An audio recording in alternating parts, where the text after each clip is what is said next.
Hey everyone, welcome to my channel Discover Study with your political science mentor प्रीति बोरा। दोस्तों, आप सभी को पता है मैं आपके लिए एक पॉलिटिकल साइंस का फ्री कोर्स लेके आई हूँ जिसमें मैंने ऑलरेडी आपके क्या बोलते हैं 23 लेक्चर्स ऑलमोस्ट ले चुकी हूँ एंड ये जो कोर्स है इसकी शुरुआत मैंने आपकी करी है आपकी पॉलिटिकल थ्योरी राजनीतिक सिद्धांत से। और आज का जो हमारा टॉपिक है वो है इकोलॉजिज्म यानी कि पारिस्थितिकीवाद। ऑब्वियसली आप सभी को पता है हम कर रहे हैं आइडियोलॉजीज यानी कि विचारधाराएं। तो इकोलॉजिज्म एक विचारधारा है जो कि बहुत ही बाद में आई है, इसका कंसर्न्स भी अलग हैं एंड किस तरीके से आई ये सब हम आज की इस वीडियो में पूरा समझेंगे अच्छे से पूरे थिंकर्स के साथ। फर्स्ट ऑफ ऑल अगर आप अभी इस चैनल को नया देख रहे हो, नई वीडियो देख रहे हो तो चैनल को सब्सक्राइब जरूर कर लीजिए। एंड मैं तो आपसे हमेशा से यही बोलती हूँ कि लेक्चर नंबर 1 से ही पूरा सब कुछ किया करो, तो क्या होता है कि सारे के सारे कंसेप्ट आपके क्लियर हो जाते हैं एंड आगे भी पूरे सारा पॉलिटिकल साइंस का मतलब है कि सारी जो यूनिट्स है वो सब हम कुछ इधर करने वाले हैं, that is free of cost YouTube पे ही करने वाले हैं। वीडियो को लाइक अभी से ही कर दो अगर आपने ज्वाइन कर लिया है तो। साथ ही साथ कोई भी डाउट होता है, कुछ भी अगर ऐसा पूछना है, कोई भी अगर विचार आ रहा है रिलेटेड टू आपका पीएचडी या कुछ भी, तो आप वो आप कमेंट सेक्शन का यूज कर सकते हैं। जैसे कि मैंने आपसे कल भी पूछा था मल्टीलेटरलिज्म का कि भाई मल्टीकल्चरलिज्म का, सॉरी, कि आपका बहुसंस्कृतिवाद के कंटेक्स्ट में पूछा था कि क्या हमारा यूसीसी जो है यूनिफॉर्म सिविल कोड इसमें और इस और मल्टीकल्चरलिज्म क्या इसमें दोनों का कोई रोल फिट बैठता है कि नहीं।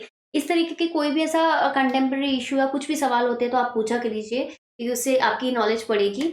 तो चलिए स्टार्ट करते हैं हम आज का लेक्चर। इकोलॉजी से स्टार्ट करेंगे क्योंकि पारिस्थितिकी, देखो एक फोटो मैंने बहुत प्यारी सी लगा रखी है जिसमें आपको पूरा नेचर लग रहा होगा, ये पत्थर, ये फूल पत्तियां, पेड़, ठीक है, ग्रास, आपका पानी, सब कुछ जो भी, हवा, हवा तो ऑब्वियसली दिख नहीं रही है बट कहीं ना कहीं इसके आसपास है, जो भी हम लोगों के सर्वाइवल के लिए, अस्तित्व के लिए बहुत ही इंपॉर्टेंट है। क्योंकि अगर इंसान या फिर ये सारी जो जीवन है अगर वो रहेगा ही नहीं तो कहाँ हम क्या कर पाएंगे।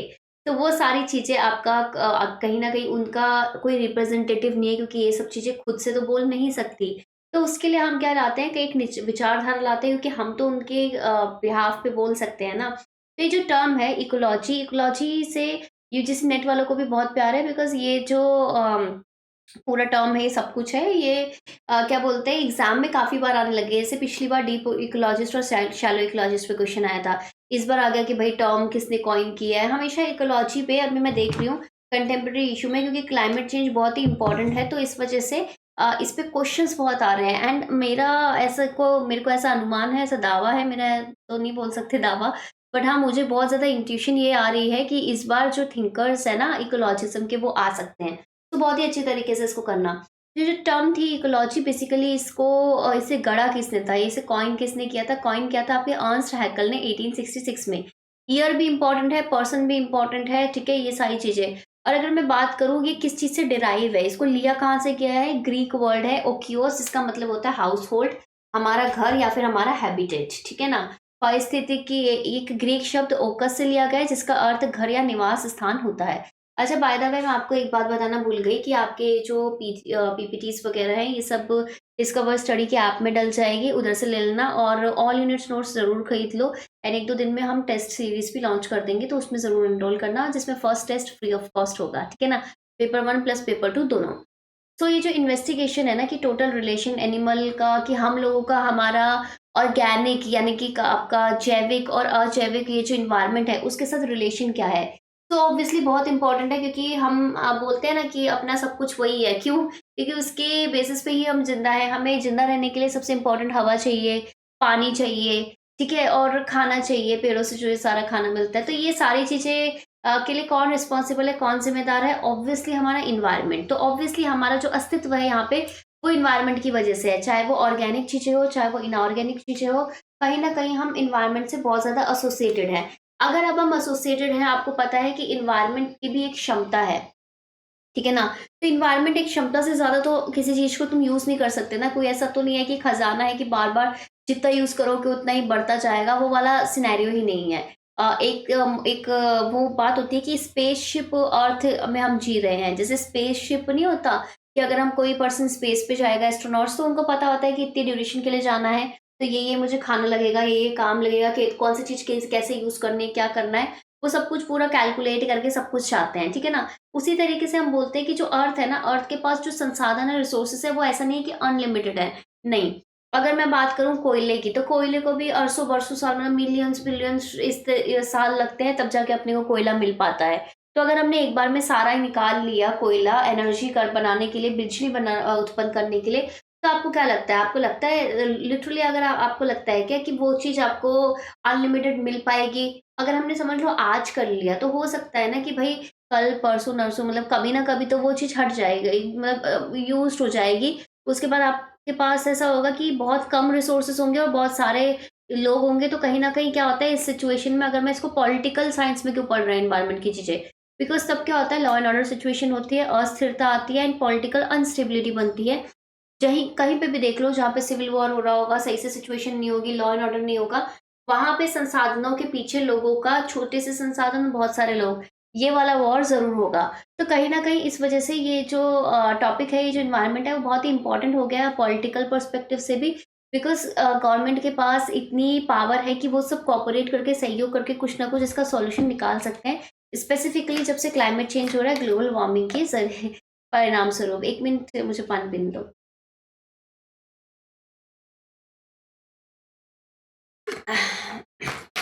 हुँ। सो अब इसका सॉल्यूशन क्या है? तो इसका सॉल्यूशन सिंपली एक ही है कि हम इसे एक विचारधारा बनाते हैं, ठीक है ना? कि इस विचारधारा के अंदर कि एनवायरनमेंट कितना इम्पोर्टेंट है, क्या हमें एक्शंस लेने चाहिए, वो सब हम चीज़ कवर करते हैं। दैट इज़ ऑल अबाउट आपका इकोलॉजिज़्म। तो इकोलॉजिज़्म इसी तरीके से आया। इकोलॉजी बेसिकली एक ब्रांच मानी जाती है बायोलॉजी की, जो कि रिलेशनशिप की, क्या संबंध है आपके लिविंग ऑर्गेनिज़्म की, जो जैविक आपके जीव-जंतु हैं और उनका आस-पास का पर्यावरण, उनके बीच में क्या रिलेशन है, संबंध क्या है, उसको वो देखती है।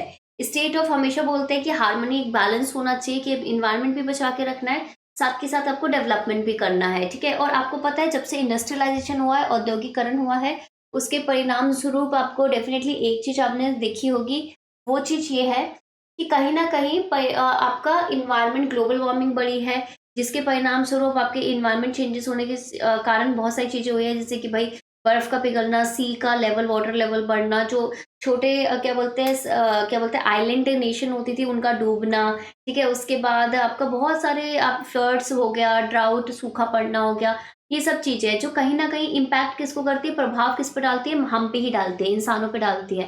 और डेफ़िनिटली हम लोग ऐसे स्टेटलेस सोसाइटी में तो रह नहीं रहे, हम कोई ना कोई कंट्री में रह रहे हैं, कोई ना कोई हमारी राजनीतिक व्यवस्था है, तो उनकी रिस्पॉन्सिबिलिटी फिर बन जाती है कि इस पे वो काम करें। सो अब क्वेश्चन ये आता है कि कितना इंडस्ट्रियलाइजेशन होना चाहिए, कि औद्योगिकरण सही है कि नहीं है? आप मुझे बताइए, अगर आप मानते हो सही है तो हाँ लिखिए, नहीं है तो ना लिखिए, और आप बोल दोगे कि दोनों दोनों इम्पोर्टेंट है तो ये लिखिए कि दोनों सही हैं, और दोनों ही बेकार हैं आपके हिसाब से तो दोनों ही बेकार लिखिए, ठीक है? फटाफट से कमेंट में। इनफैक्ट अगर आप रिकॉर्डेड वीडियो देख रहे हो तभी भी प्रॉपर पार्टिसिपेशन किया करो, ऐसे देखा करो कि यार हम तो लाइव आके देख रहे हैं, ठीक है ना? वो वाला आपका होना चाहिए आइडियोलॉजी। सो बेसिकली अगर मैं इसकी बात करूँ आपका इकोलॉजिज्म की, तो इकोलॉजिस्ट को कैटेगराइज किया जाता है, विभाजित किया जाता है 2 कैटेगरी में, डीप इकोलॉजिस्ट और शैलो इकोलॉजिस्ट। सबसे पहले मैं इसी को कवर करना चाहूँगी। इससे पहले कि मैं विचारधारा पे जाऊँ, पहले इसको एक बार सुन लो, बिकॉज़ फिर तुम्हारे दिमाग में होगा कि अच्छा किस तरीके से काम करना है। देखो, डीप इकोलॉजिस्ट होता है, जैसे मैं क्वेश्चन पूछती हूँ कि क्या औद्योगिकरण इम्पोर्टेंट है? बिल्कुल इम्पोर्टेंट है यार, साइंस एंड टेक्नोलॉजी इम्पोर्टेंट है, बिकॉज़ हमारी लाइफ उससे आसान बनती है। और हर चीज़ अगर ह्यूमन के लिए है, तो अगर ह्यूमन के लिए एनवायरनमेंट भी है, तो ह्यूमन के लिए अपनी सहूलियत से रहना भी तो है ना। ठीक है, तो जो शैलो इकोलॉजिस्ट होते हैं, वो क्या मानते हैं, वो बोलते हैं कि शैलो शैलो का मतलब होता है ऊपर ही, ज़्यादा गहरा नहीं। अगर मैं पानी की बात करूँ, तो अगर स्विमिंग सीखने जाते हैं, तो हमारा होता है ना कि शैलो उसमें रहना है, या डीप उसमें जाता है। डीप का मतलब होता है ज़्यादा गहरा, और शैलो का मतलब होता है कम गहरा, ठीक है ना? बिल्कुल छोटा-सा, जिसमें आप आराम से रह सको, पैर जमा सको।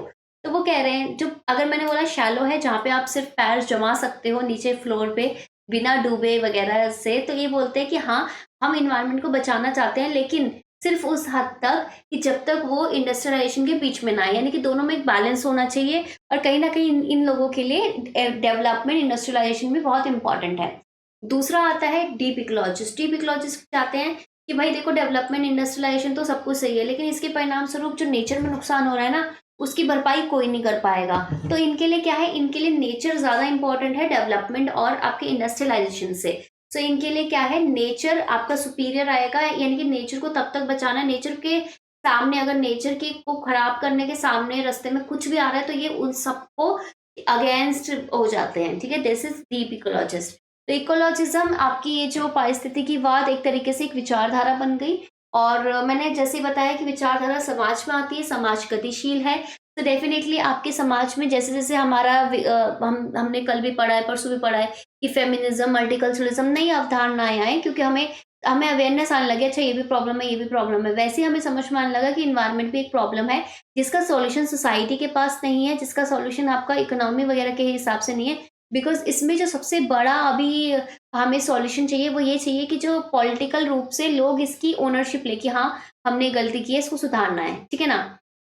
इसका जो आधारशिला है वो क्या है? सस्टेनेबल डेवलपमेंट, सतत विकास। कि विकास ऐसा होना चाहिए कि आज का भी विकास हो जाए और कल का भी सिक्योर हो जाए। यानी कि आप आज सारा कोयला मत निकालो, बिकॉज़ कल को वो कि आपके बच्चों को, पोतों को, सबको चाहिए होगा। और डेफ़िनिटली अगर उनके पास नहीं मिलेगा तो क्या होगा? छोटे से संसाधन और बहुत सारे लोग, फिर क्या होगा? जिसके पास डेवलप्ड होंगे, जो रिच होंगे उनको मिल जाएगा। फिर बाद में ऐसा क्या होगा? समाज फिर से विभाजित हो जाएगा, अनस्टेबिलिटी आएगी, अस्थिरता आ जाएगी। तो ये सारा क्या हो जाएगा? फाइट वगैरह, वॉयलेंस होने के चांसेस हैं। तो हम क्या करते हैं? हम रिन्यूएबल एनर्जी की तरफ भी शिफ्ट कर रहे हैं। जैसे आपको पता है, ठीक है, इंटरनेशनल सोलर मिशन, ठीक है, आपका सौर ऊर्जा, ठीक है, आपका जैसे ये सारी चीज़ें, विंड एनर्जी हो गई, इस तरीके से वायु ऊर्जा, इस तरीके से हम ऑप्शंस ढूँढ रहे हैं कि क्या-क्या चीज़ें, इलेक्ट्रिक व्हीकल लेके आओ। ये हमारे क्या है? ऑप्शन है, क्योंकि इलेक्ट्रिसिटी जनरेट हो जाएगी, ये आपका क्या बोलते हैं, सोलर, उससे, और इससे आप चला सकते हो। तो हमें पेट्रोल वगैरह, कोयले वगैरह फालतू में क्यों वेस्ट करना? ठीक है, सो ये रीडिफाइन करने का था कि यार ह्यूमन अपने नेचर को किस तरीके से मद्देनज़र रखते हुए अपने आप को किस तरीके से रीडिफाइन करे, रीऑर्गनाइज़ करे कि हम दोनों चीज़ों का एक बैलेंस सोसाइटी में बना सके। ठीक है ना? ये विचारधारा इस चीज़ के अराउंड थी। तो बेसिकली इसमें इसका जो मेन सार आपका सस्टेनेबल डेवलपमेंट है, उसमें ये समझाया गया कि जो ह्यूमन है ना, वो किसी के मास्टर नहीं है। ठीक है? ना तो वो दूसरे लोगों के मास्टर हैं, ना वो किसी चीज़ों के चेंजेस के मास्टर हैं। बट वो क्या कर सकते हैं, तो इसलिए अब हर चीज़ आप अनलिमिटेड मत यूज़ कीजिए, क्योंकि ऐसा नहीं है कि सब कुछ अनलिमिटेड नहीं है आपके पास। ठीक है ना? समाज में ऐसे इस तरीके से। तो इकोलॉजिज़्म बेसिकली 1970s में डेवलप हुआ और उन्होंने एक्सप्लेन किया कि जो एनवायरनमेंट की प्रॉब्लम है और आपकी जो सामाजिक समस्याएँ हैं, दोनों कहीं न कहीं रिलेटेड है, दोनों आपसी जुड़े हुए हैं। और ये रिज़ल्ट है मिसमैनेजमेंट का, कि जो आपने ढंग से व्यवस्था नहीं की है इकोलॉजिकल सिस्टम की, उसका ये परिनतीजा है, परिणाम है। सो ये बात करता है कि ये ह्यूमन कॉन्शियसनेस, मानव चेतना को चेंज करेगा, ताकि वो अपनी रिस्पॉन्सिबिलिटी समझे और इस एक बैलेंस लेके आए। अब ये होगा कैसे, उसमें मैं बात बताती हूँ।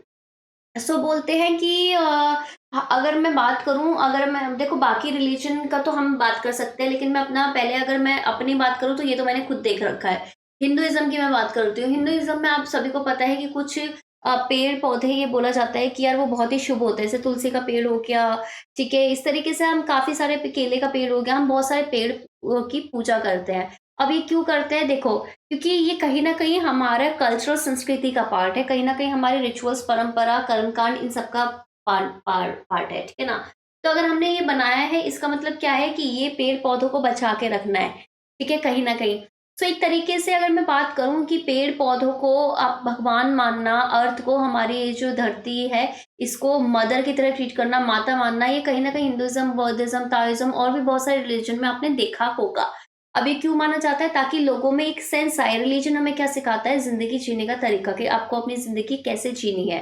तो कहीं न कहीं इसमें भी ये सब चीज़ों का वर्णन है कि किस तरीके से इंसान को हर एक चीज़ को मैनेज करना है। इकोलॉजिज़्म बेसिकली क्या आया? एक रिएक्शन की तरह आया, किसके? इंडस्ट्रियलाइज़ेशन, औद्योगिकरण के अगेंस्ट। बिकॉज़ कहीं न कहीं इकोनॉमिक ग्रोथ के चलते-चलते ह्यूमन रेस का सर्वाइवल बहुत ही दिक्कत हो रहा था।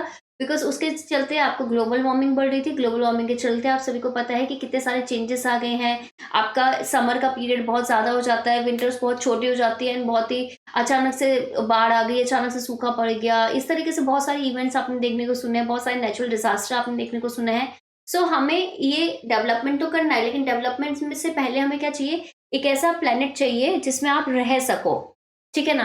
सो बेसिकली इसमें ये जो मदर अर्थ वाला रिलीजन ये क्यों कर रहा? ताकि हम ये सबसे ऊपर ओहदा दें किसको? नेचर को, कि नेचर सबसे ऊपर है, उसे हमें बचा के रखना चाहिए। ऑब्वियसली अगर हमें पूजा करनी होगी तो हमें क्या करेंगे? उन पेड़ों को, ये सबको बचा के रखेंगे। वो एक कॉन्शियसनेस आएगी कि हाँ, हमें क्या चीज़ सही है या नहीं करनी। ठीक है? अब इसमें मैं अब बात करती हूँ पॉलिटिकल सेंस में, आइडियोलॉजिकल सेंस में। सो अगर मैं पॉलिटिकल और आर्कियोलॉजिकल साइंस में बात करूँ तो ई.एफ. शूमाकर की आपने सुनी होगी बुक स्मॉल इज़ ब्यूटीफुल, ठीक है? 1973 की बुक है। ये बेसिकली आधारित है बुद्धिस्ट इकोनॉमिक्स पे, जो कि ये बोलता है कि सिर्फ़ आपको क्या करो, सिंपल लाइफ़ जियो एंड उतना ही आपको खर्चा करना है, उतना ही डेवलपमेंट आपको चाहिए, जितना नेसेसरी है, ज़रूरी है। उससे ज़्यादा क्या करता है, उससे ज़्यादा अर्थ को दिक्कत पहुँचाता है, तो उसकी बात इन्होंने नहीं की है। इन्होंने बुद्धिस्ट इकोनॉमिक्स की बात की है कि भाई मॉडर्न इंडस्ट्रियल सिस्टम आपका आधुनिक जो औद्योगिक जो प्रणाली है वो कैसी होनी चाहिए, कि कैसा है वो। उन्होंने ऑब्जर्व किया इंटेलेक्चुअल सोफिस्टिकेशन है कि आपने देखा होगा कि बौद्धिक रूप से ना वो बहुत ही सोफिस्टिकेटेड पूरा संगठित है और ये कहीं ना कहीं ये बेसिस इस बेसिस पे इंटेलेक्चुअल रैशनल तर्क के बेसिस पे आपने इतना बड़ा ये जो सिस्टम है ये सब डेवलप कर रखा है। लेकिन कहीं ना कहीं इसके परिणाम स्वरूप शुमाचर ने बोला कि जो अर्थ है और उसके नॉन रिन्यूएबल रिसोर्सेज है। नॉन रिन्यूएबल रिसोर्सेज मतलब ऐसे रिसोर्सेज जिनको रिन्यू नहीं कर सकते, जिसको पूरा नया नहीं ला सकते। जैसे कि अब आपका वो पता है, सूर्य की किरण है वो तो आपको पता है रोज आएगी, लेकिन अगर कोयला है, एक अगर मैंने कोयले की खदान पूरी खाली कर दी, आपको पता है वो पूरा खदान बनने में मिलियन ईयर्स, बिलियन ईयर्स, ठीक है, अरबों खरबों आपके साल लगे थे। तो अब आपके पास तो इतना बड़ा टाइम स्पैन है नहीं ना कि आप वेट करो तब तक, नहीं है ना, हमें तो कॉन्स्टेंटली हर रोज चाहिए। तो अब ये बोल रहे हैं कि जो नॉन रिन्यूएबल रिसोर्सेज है ना, उस पे जो आपने अपना ज़रूरत बना रखी है ना, डिपेंडेंसी बना रखी है, वो नहीं होनी चाहिए। उन्होंने बोला कि आप ना पूँजी का जो कांसेप्ट है ना, वो बिल्कुल आप गलत समझते हो। आप ये समझते हो कि पूँजी खर्च करने का समझते हो कि नेचुरल रिसोर्सेज़ यानी कि प्राकृतिक संसाधन को भी आप खर्च कर दो और बिना सोचे-समझे। एक इन्होंने बोला ये नहीं होना चाहिए। हालाँकि इन्होंने बोला है कि जो मॉडर्न आधुनिक जो इंडस्ट्रियल सिस्टम है, उसकी ही देन है कि आप बिना सोचे-समझे कुछ भी चीज़ यूज़ कर रहे हो अपने पर्सनल उसके लिए बेनिफिट के लिए, क्योंकि आप क्या कर रहे हो, एक बिज़नेस की तरफ माइंड से चल रहे हो, जो कि आपकी अपनी खुद की कब्र खुद खोद रहे हो। क्योंकि ये जो आपकी असली धरोहर है, पूंजी है, नेचर, उसको आप दिक्कत दे रहे हो। ऐसा शुमाचर अपनी इस बुक स्मॉल इज़ ब्यूटीफुल में कहते हैं। और इन्होंने ये भी बोला कि जो एडवांस्ड जितनी भी एडवांस्ड आपकी इंडस्ट्रियल सोसाइटी होती है ना, जहाँ पे रेट ऑफ प्रोडक्शन बहुत ही हायर होता है, कंज़म्पशन बहुत ही ज़्यादा होता है, वो ज़्यादा रिस्पॉन्सिबल है एनवायरनमेंट को नुकसान पहुँचाने के। और हालाँकि डेवलपिंग सोसाइटी तो आप ऑब्वियस सी बात है, आपको पता है कॉलोनियल पावर्स जितनी थी, उनका ही मतलब उन्होंने सबसे ज़्यादा इसको दिक्कत दिया, बिकॉज़ अब जिन्होंने भी इंडस्ट्री लगा रहे हैं या टेक्निकल एडवांसमेंट हो गई है, तो हम अभी की जो एडवांसमेंट है वो एनवायरनमेंट को मद्देनज़र रखते हुए होती है, बट पहले नहीं होती थी। तो एनवायरनमेंटलिस्ट आर्ग्यू करते हैं कि जो लोग हैं आपके इसमें एडवांस नेशन में, वो क्या करे, वो रिड्यूस करे private vehicle, public transport use करे, बाइसाइकिल यूज़ करे, मतलब इस तरीके से अपना ज़रूरतों को इस तरीके से शिफ्ट करो कि आपको अपने एनवायरनमेंट को ध्यान में रखना पड़े, ठीक है? उसके अगेंस्ट आप एनवायरनमेंट के अगेंस्ट मत जाओ। इस तरीके से वार्निंग्स मिलती है। दे शुड इन्होंने बोला कि ग्रीन वेजिटेबल्स, अच्छा ये बोलते हैं कि पल्सेस वगैरह ये सब चीज़ें खाया करो, क्योंकि फिश और मटन में से क्या होता है कि जब भी वो चीज़ कटती है, ये सब होते हैं, तो उससे फ्यूम मतलब वो फ्यूम्स निकलते हैं, जिसकी वज़ह से मीथेन वग़ैरह वो ज़्यादा सोसाइटी में जाता है, ये है, वो है। बट मैं इस चीज़ से एग्री नहीं करती, बिकॉज़ मेरा ऐसा मानना है कि सोसाइटी में हमेशा एक फूड वेब और फूड आपने सुना होगा, चेन की बात सुनी होगी, एंड अगर वो फूड वेब और फूड चेन हम अब फ़ॉलो नहीं करेंगे, सिर्फ़ एक ही चीज़ पे मतलब वेजिटेरियन बन के रहेंगे, तो आई थिंक कि वो डिस्टर्ब हो जाएगा, एंड फूड चेन और फूड वेब जब डिस्टर्ब हो जाता है, तो ज़्यादा नुकसान होता है। इन्होंने बोला कि विंड एनर्जी ये सब चीज़ यूज़ किया करो, ये तो हमको पता है, ताकि ट्रीज़ बचा के रखें, बट ट्रीज़ अगर बचाना है आपको, तो आप क्या कर सकते हो, उसको और लगाओ। कैसे? जैसे अब ना क्या होता है ना कि हर जगह आप एग्रीकल्चर लैंड को शिफ्ट करते हो और पूरा इंडस्ट्री वगैरह इन सब में डाल देते हो।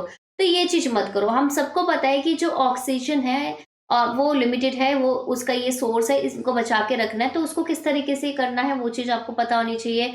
दूसरा, सिर्फ़ डेवलपमेंट के नाम पे ऐसा पेड़ काट दो, वो चीज़ नहीं होनी चाहिए। ओज़ोन लेयर है जो हमें बचा के रखती है सूर्य की हार्मफुल रेज़ से, उसको कैसे बचाना है? ऑब्वियसली आपको ग्लोबल वार्मिंग वाली जो आपकी ग्रीन हाउस गैसेज़ है, जो वो गर्म करती है एनवायरनमेंट, उसको ज़्यादा रिलीज़ नहीं होने देना है। ऑक्सीजन के 3 एटम को आप बोलोगे ना ओज़ोन। सो बेसिकली ये ओज़ोन लेयर आपकी 10 से 50 किलोमीटर में होती है, जो अभी एनवायरनमेंट में एटमॉस्फेरिक ओज़ोन होती है, वो हमारे लिए हार्मफुल होती है। लेकिन वही जो ऊपर लेयर में होगी, वो हमारे लिए सही हो जाएगी, बिकॉज़ कहीं न कहीं वो सूर्य की किरणों को ऐसे रिफ्लेक्ट करती है। ठीक है? ये आपका पेपर 1 में भी आएगा। सो ये बोलते हैं कि अगर हमें मानवता को अभी एकदम ऐसा बचे डूबने से बचाना है, तो एनवायरमेंटलिस्ट बोलते हैं कि लार्ज स्केल मैन्युफैक्चरिंग नहीं होनी चाहिए। आप क्या करो, छोटे-छोटे स्केल में करो और अपना उससे क्या होगा कि लोकल कम्युनिटीज़ में करो, उससे ये होगा कि ज़्यादा आपकी ग्लोबल वार्मिंग वाली चीज़ें नहीं निकलती है। इवन यूएन वालों ने एक स्लोगन दिया था कि हमने लोगों की नीड्स के लिए तो हमने सब कुछ अपने पूर्वजों से इनहेरिट कर रखा है। यानी कि हमने ये जो हम रह रहे हैं ज़िंदगी, सो ये ऐसा नहीं है कि हमने अपने पूर्वजों से हमने वसीयत में मिली है। ये हमने अपने बच्चों से किराए पे ली है। इस तरीके से एक तरीके से बोला जाता है, बोरो कर रखी है, बिकॉज़ हमें उनके लिए भी बचा के रखनी है। ऐसा नहीं कि हाँ, हमने अपने पूर्वजों की ले ली अर्थ और हम उसको कैसे भी करके यूज़ करे जा रहे हैं, ये सब कुछ नहीं होना चाहिए। इन्होंने बोला है कि थिंक ग्लोबली, कि हाँ, जब सोचते हो तो आप बड़े स्तर पे सोचो, लेकिन एक्ट लोकली, कि ये अपने आसपास की चीजें बचा के आपको हर चीज काम करना चाहिए। तो इस तरीके से इसका मेन आपका आर्ग्यूमेंट है, ठीक है ना? तो अभी तक मैं जो आपको बता रही थी वो सारा कहानी बता रही थी कि इसका आर्ग्यूमेंट किस चीज के आधार पे है।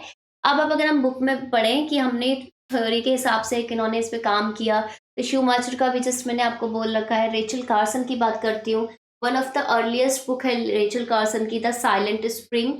और इस बुक में 1962 का है। इसमें आपका बात कर रखी है कि जो वाइल्ड लाइफ और ह्यूमन वर्ल्ड को ये जो पेस्टिसाइड्स, ये जो कीटनाशक और एग्रीकल्चर के केमिकल्स है ना, उन्होंने उसको कितना नुकसान किया है, उस पे बात हो रखी है। अब ये इन्होंने इस पे बात क्यों की है, क्योंकि 1960s के अराउंड आप देखोगे कि वर्ल्ड वाइड क्या चला, ग्रीन रेवोल्यूशन, जहां पे बात की गई high yielding variety of seeds की and use of chemical fertilisers, pesticides की, जिसकी वजह से आपका प्रोडक्शन बढ़ा। अब प्रोडक्शन किस क्यों बढ़ा, क्योंकि लोग ज्यादा हो गए थे, लोगों का है, ये सारी चीजें हैं। लेकिन उसके चक्कर में तुमने क्या किया, सारा जो प्रेशर डाला वो किस पे डाला, लैंड पे डाला। ठीक है? तो लैंड पे डाला, हमारा पूरा जो चीजें हैं वो थोड़ा गड़बड़ हो गई। इस तरीके से आपका इस बुक में ये चीज मेंशन कर रखी है। नेक्स्ट आता है एलरिच एंड हैरीमैन की how to be a survivor and Goldsmith's की ब्लूप्रिंट फॉर सर्वाइवल। इन दोनों बुक्स में ये लिख रखा है कि किस तरीके से आपको सर्वाइव करने के लिए आपको क्या क्या चीजें करनी चाहिए एंड किस किस चीजों पे आप पे डिपेंड रहना चाहिए। अगर मैं थीम्स बोलूं इकोलॉजिज्म में, तो बेसिकली आप सोचते हो यार ये तो इकोलॉजी है, ये तो इन्वायरमेंट की बात है, ये पॉलिटिकल इश्यू कैसा है, ये बिल्कुल पॉलिटिकल थॉट है, बिकॉज ये ह्यूमन सेंट्रिक है, ह्यूमन की कोई प्रॉब्लम से रिलेटेड है। पॉलिटिकल थ्योरी में क्यों है, मैंने हमेशा से बोला था, पॉलिटिकल थ्योरी क्या है, मानव की, व्यक्ति की प्रॉब्लम्स को समझना, देखना क्या है, उसका सॉल्यूशन निकालने की कोशिश करना। तो इन्वायरमेंट भी डेफिनेटली एक प्रॉब्लम का हिस्सा आ जाता है। देन आता है आपका जॉन लॉक। जॉन लॉक की मैं बात करूं तो जॉन लॉक ने भी इस चीज पे बात कर रखी है, the masters and processors of nature पे बात कर रखी है, कि जो नेचर है उसके मास्टर प्रोसेसर क्या है, ह्यूमन बीइंग। अब ह्यूमन बीइंग अपना अगर नेचर से ऊपर बढ़ने की कोशिश करेंगे, हमें कि नेचर ऊपर है कि ह्यूमन बीइंग है, ये हमेशा बैटल हमेशा रहा है। अगर एक लेवल से आप ऊपर बढ़ने की कोशिश करोगे तो दूसरे को तो आप नुकसान पहुंचाओगे। तो इकोलॉजिज्म एक पॉलिटिक्स की विजन से देखें तो विजन ऑफ नेचर है, कि नेचर कैसा है, एक नेटवर्क है, एक रिलेशनशिप है आपका लिविंग स्पीशीज के साथ, ये सारी चीजें। अब इसमें अब कब बात आ जाती है एक और विचारधारा की, दैट इज होलिज्म। हम पता है क्या, हम नेचर के बारे में क्यों नहीं सोचते, क्योंकि हम सोचते हैं कि सिर्फ हमारे करने से क्या हो जाएगा, सिर्फ अब हम ये कर लेंगे तो क्या हो जाएगा। तो होलिज्म एक टर्म है, जो शब्द है जिसे गढ़ा था जेन स्मट्स ने, जो कि साउथ अफ्रीका के प्राइम मिनिस्टर थे 1926 में। सो बेसिकली इन्होंने बोला था कि जब हम देखते हैं ना, साइंस ने क्या प्रॉब्लम की है, साइंस ने क्या किया कि हर इतनी कॉम्प्लेक्स प्रोसेस को छोटी छोटी छोटी छोटी प्रोसेस में तोड़ दिया है। तो हम क्या करते हैं, हमारी नजर सिर्फ इंडिविजुअल पार्ट को जाती है कि अच्छा इससे तो नहीं हो रहा दिक्कत, इससे तो नहीं हो रहा दिक्कत, इससे तो नहीं हो रहा दिक्कत, लेकिन हम ना सबको जोड़ के नहीं देखते। जब हम सारा चीजें जोड़ के देखेंगे ना, तब हमें समझ में आएगा कि हमने कितना नुकसान किया। हम सोचेंगे यार इससे तो सिर्फ इतना ही परसेंटेज नुकसान हो रहा है, इससे तो इतना ही हो रहा है, समझ लो हमने कंबाइन करके देखा, उससे तब पता चला कि हमें 40 या 50% नुकसान हो रहा है, फिर वो तो बहुत ज्यादा हो गया ना। तो हॉलिज्म में नहीं देखते, इन्होंने बोला कि जो सिन ऑफ रिडक्शनिज्म कर रखा है, हर चीज को छोटे छोटे अलग अलग हिस्सों में देखना। और जबकि क्या होता है होलिज्म, होलिज्म मतलब होता है पूरा, पूरा, ये जो पूरा पार्ट है ये ज्यादा इंपॉर्टेंट है, ऐसा ये कहते हैं। ठीक है? अब इसके चैलेंजेस क्या है कि भाई देखो, अगर इकोलॉजिज्म को मैं सपोर्ट करती हूँ तो कहीं ना कहीं मेरे को ये देखना पड़ेगा कि क्या एक ये ग्लोबल आइडियोलॉजी बन गई है कि नहीं।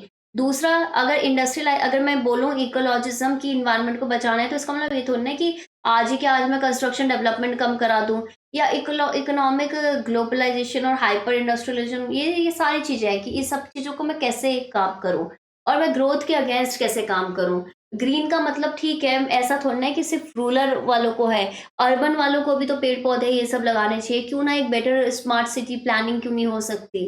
एक टेम्परेरी रिएक्शन है, सिर्फ ये इंडस्ट्रियलाइजेशन के अगेंस्ट रिएक्शन नहीं है, बल्कि ये है कि ज़िंदगी कैसे जीनी है। अब इसमें काफ़ी सारे थिंकर्स हैं जिसमें इन्होंने कंट्रीब्यूट किया है, जैसे कि Ernst Friedrich Schumacher small is beautiful वाले, जेम्स लवलॉक, ठीक है, आपको पता है Gaia hypothesis, Murray Bookchin, Rudolf Bahro and Carolyn Merchant, ठीक है। अब अगर इनको मैं एक-एक करके बात करूँ, शूमाचर की बात करते हैं। सो बेसिकली शूमाचर बेसिकली ये बोलते थे कि ह्यूमन स्केल जो प्रोडक्शन है ना, इसका परिणाम स्वरूप क्या हुआ है कि आपको प्रॉब्लम आई है। अभी-अभी जस्ट हमने शूमाचर को बोला कि बड़ी-बड़ी प्रोडक्शन की वजह से ये सब चीज़ें उठी हैं। तो इन्होंने एक अल्टरनेटिव दिया, इन्होंने बोला बुद्धिस्ट इकोनॉमी, यानी कि इकोनॉमिक्स इस तरीके से खेलो, अर्थव्यवस्था ऐसी होनी चाहिए कि लोग मैटर करता है। जब लोग मैटर करते हैं तो सिर्फ डेवलपमेंट नहीं और भी बहुत सारी चीज़ें मैटर करती है। यानी कि मोरालिटी आपको कहीं न कहीं नैतिकता और सही आजीविका यानी कि राइट लाइवलीहुड को भी बैलेंस करना है डेवलपमेंट के साथ-साथ। हमारे पास लिमिटेड यानी कि फाइनाइट सीमित आपको एनर्जी रिसोर्सेज़ हैं, संसाधन हैं, तो उसको हमें बचा के रखना है। किस तरीके से उन्हें खर्च होने से बचाना है, वो सब चीज़ें ध्यान में रखते ही हमें हर चीज़ यूज़ करनी चाहिए। जो लार्ज स्केल प्रोडक्शन है उसकी वजह से छोटे-छोटे स्केल प्रोडक्शन होना चाहिए और टेक्नोलॉजी बहुत ज़्यादा नहीं, इंटरमीडिएट करोगे तो भी चलेगा। और इनकी बुक थी स्मॉल इज़ ब्यूटीफुल 1974। देन आते हैं जेम्स लवलॉक। जेम्स लवलॉक ने दी थी गाया हाइपोथेसिस, ये सभी को पता है एंड इस पे रिसेंटली क्वेश्चन भी आया था। तो गाया बेसिकली क्या है? गाया ग्रीक गॉडेस है अर्थ की, ठीक है? जैसे अर्थ के लिए हर कोई अपने-अपने उसमें बोलते हैं, तो ग्रीक में गाया बोला जाता है कि मदर अर्थ को, ठीक है ना? सो बेसिकली इन्होंने बोला ये जो अर्थ है ना, ये ऐसा नहीं है कि बिल्कुल अजैविक है, अजैविक कुछ नहीं है, ये जैविक है। ये भी साँस ले रही है, ये भी रह रही है, तो हमें क्या करना है? हमें इनके सर्वाइवल के बारे में भी सोचना है, बायोस्फीयर का। ये सेल्फ रेगुलेटिंग है, डेफिनिटली है, बट हम ह्यूमन का बहुत बड़ा रोल है इसे बचा के रखने में, तो उसको हमें ये बैलेंस कहीं न कहीं हमें सीखना पड़ेगा।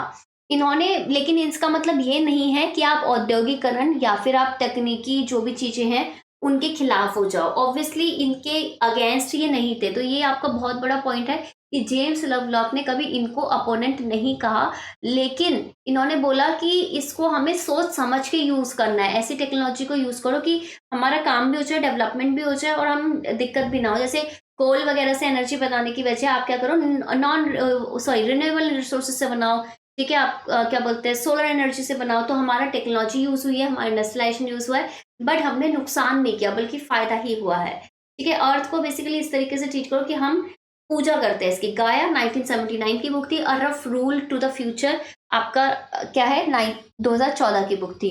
देन आते हैं आपके मुरे बुकचिन। मुरे बुकचिन बेसिकली सोशल इकोलॉजी की बात करते हैं, सामाजिक पारिस्थितिकी।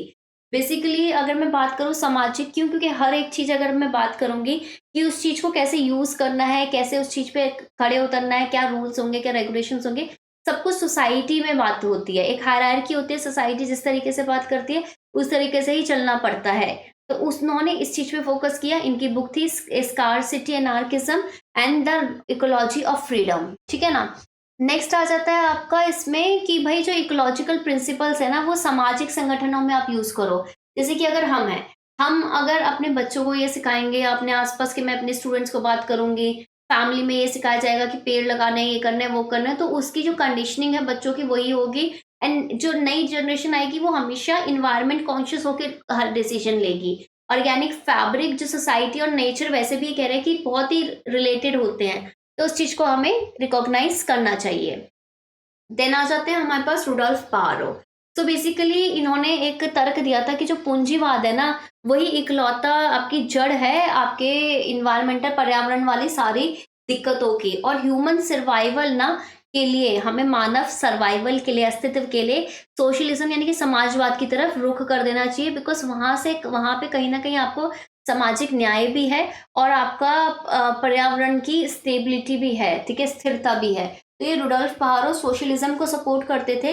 ये सोचते थे कि अगर सोशलिज्म को सपोर्ट करेंगे तो हमारा अस्तित्व आगे रहेगा, ठीक है ना? तो ये इको सोशलिज्म से भी बहुत आगे चले गए थे एंड कहीं न कहीं इन्होंने बोला था कि क्लास स्ट्रगल से भी पहले, कि जैसे होता है ना कि सोशलिज्म में बोलते हैं कि क्लास स्ट्रगल है बुर्जुआ एंड प्रोलेटारिएट का, इसमें बोलते हैं कि यार ह्यूमन और नेचर का एक स्ट्रगल हो रहा है, तो उस चीज को पहले सॉल्व करने की जरूरत है।